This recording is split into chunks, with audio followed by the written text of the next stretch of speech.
talk to me, because obviously we seem to have sort of grown up as wrestling around the same era throughout the 90s and stuff. But can you believe what's become of the rise of the women's division in wrestling? And I don't just mean that because you're married to Mickey James, but in WWE anyway, and even if you look at Impact, the women are the best thing on the rosters. Yeah.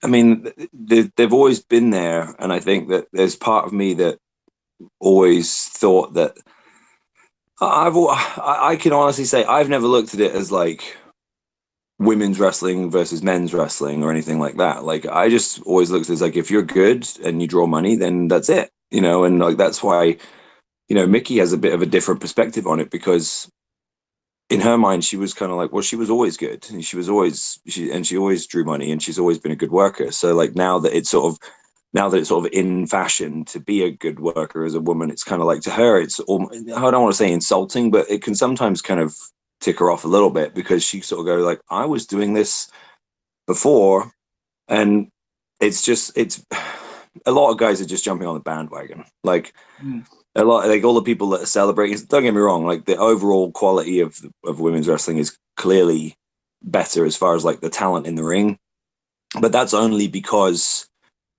they've been given the time, to showcase it. There were plenty of good workers before. It's just like when you have a 4-minute segment, or if if you happen to be hot, the show was written by someone who had them go out and do like pudding matches or gravy bowl matches or bikini contests or whatever. Like, it doesn't matter how good a worker you are if that's what they had you do. But if you ask Mickey, she'll tell you like, well, I made good money doing that as well, so like she doesn't care.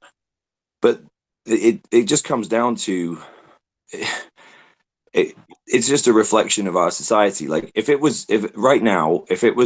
were still in the era where it was in fashion for people to be doing like Girls Gone Wild and that sort of more closer to X-rated type stuff, I guarantee you WWE and wrestling would be doing it. It's only because overall society is like celebrating women empowerment and female athletes, and we've had all this other stuff. So WWE are following suit. Like, it's not like they're revolutionizing anything, and I would make the argument that TNA were doing it in 2007, 2008, 2009 with Gail Kim and Awesome Kong and all these other guys. Like, they were Mickey and Lisa main evented an Impact in a cage match in 2010. So it's just, again, it's just revisionist history. It's like, oh, look what we did. Once they realize, it's the same. Once people realize it's safe to have an opinion on something, then they jump on the bandwagon, and that's pretty much what we're looking at.